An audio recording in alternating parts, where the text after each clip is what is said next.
Hi friends, ಎಲ್ಲರಿಗೂ ನಮಸ್ಕಾರ. ತುಂಬ ಆರೋಗ್ಯಕರವಾದ ಹಾಗೆ ರುಚಿಕರವಾದಂತಹ ಹೆಸರುಬೇಳೆ ಕೋಸಂಬರಿನ ಯಾವ ರೀತಿ ಮಾಡೋದು ಅನ್ನೋ ವಿಧಾನನ ತೋರಿಸ್ತಾ ಇದ್ದೀನಿ. ಬನ್ನಿ ಹಾಗಾದರೆ ಮಾಡೋ ವಿಧಾನನ ನೋಡೋಣ. ಮೊದಲೇದಾಗಿ ನಾನು ಒಂದು ಕಡಾಯಿಗೆ ಮೊದಲೇ ನೆನೆಸಿಟ್ಕೊಂಡಿರುವ ಹೆಸರುಬೇಳೆ ಸೇರಿಸ್ತಾ ಇದ್ದೀನಿ. ಹಾಗೆ ಚಿಕ್ಕದಾಗಿ ಕಟ್ ಮಾಡಿಕೊಂಡಿರುವ ಸೌತೆಕಾಯಿ ಹಾಕೊಳ್ಳೋಣ.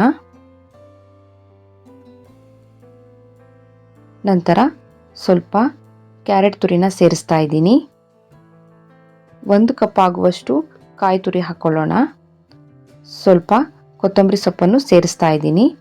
ಇವಾಗ ಇದಕ್ಕೆ ರುಚಿಗೆ ತಕ್ಕಷ್ಟು ಉಪ್ಪನ್ನು ಕೂಡ ಹಾಕೊಳ್ಳೋಣ. ನಂತರ ಇದಕ್ಕೆ ಒಂದು ಒಗ್ಗರಣೆ ಹಾಕೊಳ್ಳೋಣ.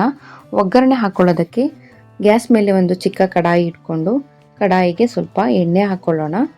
ಎಣ್ಣೆ ಬಿಸಿಯಾದ ನಂತರ ಅರ್ಧ ಸ್ಪೂನ್ ಆಗುವಷ್ಟು ಸಾಸಿವೆ ಸೇರಿಸ್ತಾ ಇದ್ದೀನಿ. ನಂತರ 2 ಹಸಿಮೆಣಸಿಕಾಯಿನ ಚಿಕ್ಕದಾಗಿ ಕಟ್ ಮಾಡಿ ಸೇರಿಸ್ಕೊಳ್ಳೋಣ. ಸ್ವಲ್ಪ ಕರಿಬೇವನ್ನು ಕೂಡ ಸೇರಿಸ್ತಾ ಇದ್ದೀನಿ. ಇವಾಗ ಇದನ್ನು ಸ್ವಲ್ಪ ಫ್ರೈ ಮಾಡ್ಕೊಳ್ಳೋಣ. ಇವಾಗ ಗ್ಯಾಸ್ ಆಫ್ ಮಾಡಿಕೊಂಡು ಒಂದು 5 ನಿಮಿಷ ತಣ್ಣಗಾಗಲು ಬಿಡೋಣ. ನಂತರ ತಣ್ಣಗಾದ ಮೇಲೆ ಇದಕ್ಕೆ ಒಗ್ಗರಣೆನ ಸೇರಿಸ್ಕೊಳ್ಳೋಣ. ಹಾಗೆ 1 ಸ್ಪೂನ್ ಆಗುವಷ್ಟು ನಿಂಬೆಹಣ್ಣಿನ ರಸನೂ ಕೂಡ ಸೇರಿಸ್ಕೊಳ್ಳೋಣ.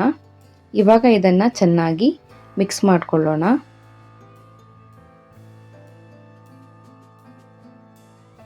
ನೋಡಿ, ಈ ರೀತಿಯಾಗಿ ನೀಟಾಗಿ ಮಿಕ್ಸ್ ಮಾಡ್ಕೊಂಡಿದ್ದೀನಿ.